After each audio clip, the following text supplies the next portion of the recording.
ആദ്യം വികസനമായിരുന്നു, പിന്നീട് ജാതിയായി, അതിനുശേഷം വിദ്വേഷ പ്രചാരണമായി.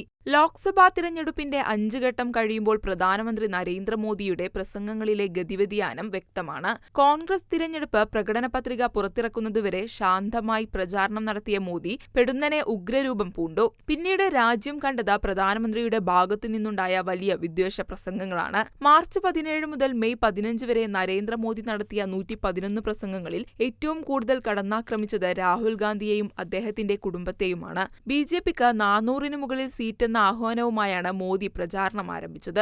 വികസനം, ഇന്ത്യ വിശ്വഗുരുവാകുന്നു, 2047-ലെ തന്റെ വികസിത ഭാരത സ്വപ്നങ്ങൾ തുടങ്ങിയവയായിരുന്നു മോദിയുടെ ആദ്യഘട്ടത്തിലെ പ്രസംഗങ്ങളിൽ നിറഞ്ഞുനിന്നത്. ഏപ്രിൽ 5-ന് കോൺഗ്രസ് തിരഞ്ഞെടുപ്പ് പ്രകടനപത്രിക പുറത്തിറക്കി. അപകടം മണത്ത മോദി അതോടെ ട്രാക്ക് മാറ്റി. കോൺഗ്രസിന്റെ പ്രകടനപത്രികയിലെ ചില ഭാഗങ്ങൾ മാത്രം ചർച്ചയാക്കി. മറ്റു വാഗ്ദാനങ്ങൾ ചർച്ചയാക്കാതിരിക്കാനായിരുന്നു മോദിയുടെ ശ്രമം. അതിനുവേണ്ടി കോൺഗ്രസിന്റെ പ്രകടനപത്രികയെ സ്വാതന്ത്ര്യത്തിനു മുൻപുള്ള മുസ്ലിം ലീഗിന്റെ നിലപാടുകളോട് ഉപമിച്ചു. പാകിസ്ഥാനെ ഹിന്ദു മുസ്ലിം താരതമ്യവും കോൺഗ്രസ് ദളിതരുടെ, ആദിവാസികളുടെയും പിന്നാക്ക വിഭാഗക്കാരുടെയും സ്വത്ത് തട്ടിയെടുത്ത് മുസ്ലിം വിഭാഗത്തിന് നൽകുമെന്നും OBC സംവരണം മുസ്ലിങ്ങൾക്ക് നൽകുമെന്നും തുടങ്ങി വിദ്വേഷ പ്രസംഗങ്ങളുടെ വൻ നിര തന്നെ പിന്നാലെയുണ്ടായി. 45 തവണയാണ് മോദി തൊഴിലിനെക്കുറിച്ച് പ്രസംഗിച്ചത്. സർക്കാർ നടപ്പിലാക്കിയ തൊഴിൽ പദ്ധതികളെക്കുറിച്ച് സൂചിപ്പിച്ചായിരുന്നു ഈ പ്രസംഗങ്ങൾ. പ്രതിപക്ഷം സർക്കാരിനെതിരെ നിരന്തരമുയർത്തുന്ന പണപ്പെരുപ്പം അടക്കമുള്ള വിഷയങ്ങളിലും മോദി പ്രതികരണം നടത്തിയിട്ടുണ്ട്. പക്ഷേ അധികം ഈ വിഷയങ്ങളിൽ ഊന്നി സംസാരിച്ചിട്ടില്ല. 5 പ്രസംഗങ്ങളിൽ മാത്രമാണ് അദ്ദേഹം പണപ്പെരുപ്പത്തെക്കുറിച്ച് സംസാരിച്ചത്.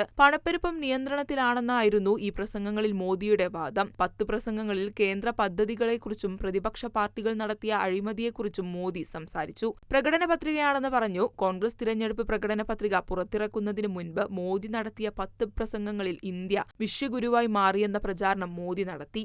ഇന്ത്യ ലോകത്തിന്റെ ശ്രദ്ധാകേന്ദ്രമായി മാറിയെന്നായിരുന്നു മോദിയുടെ അവകാശവാദം. എന്നാൽ പാളിയ വിദേശ നയങ്ങൾ അടക്കം ചർച്ചയിലേക്ക് വരുമെന്ന ഘട്ടമെത്തിയപ്പോൾ മോദി വിശ്വഗുരു പ്രസംഗം അവസാനിപ്പിച്ചു.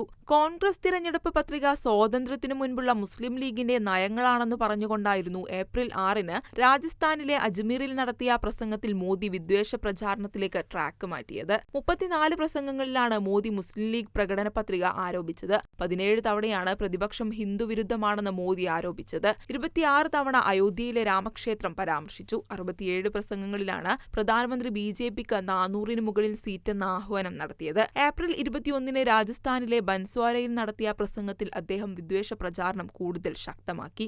OBC-ക്കാരുടെയും ദളിതരുടെയും സ്വത്ത് തട്ടിയെടുത്ത് നുഴഞ്ഞുകയറ്റക്കാർക്ക് നൽകാനാണ് കോൺഗ്രസ് ശ്രമിക്കുന്നതെന്ന് ഈ പ്രസംഗത്തിലാണ് മോദി ആരോപിച്ചത്. 12 തവണയാണ് അദ്ദേഹം ഈ പരാമർശം ആവർത്തിച്ചത്. എന്നാൽ TV ചാനലുകൾക്ക് നൽകിയ അഭിമുഖങ്ങളിൽ താൻ ഹിന്ദു മുസ്ലിം പരാമർശങ്ങൾ നടത്തിയിട്ടില്ലെന്നായിരുന്നു മോദിയുടെ അവകാശവാദം. സ്ത്രീകൾക്കും കർഷകർക്കും യുവാക്കൾക്കും വേണ്ടിയുള്ള വികസന പദ്ധതികളാണ് തന്റെ നേതൃത്വത്തിലുള്ള സർക്കാർ മുന്നോട്ട് വയ്ക്കുന്നതെന്ന് അവകാശപ്പെട്ട മോദി കോൺഗ്രസിന്റെ തിരഞ്ഞെടുപ്പ് പത്രിക ചർച്ചയായതിനു പിന്നാലെ കടുത്ത വിദ്വേഷ പ്രസംഗങ്ങളിൽ മാത്രമൂന്നി തിരഞ്ഞെടുപ്പ് പ്രചാരണം കൊഴുപ്പിക്കുകയായിരുന്നു. BJPയുടെ മറ്റു പ്രമുഖ നേതാക്കൾ മുതൽ IT സെൽ വരെ ഈ പ്രസംഗങ്ങൾ ഏറ്റുപിടിക്കുകയും ചെയ്തു.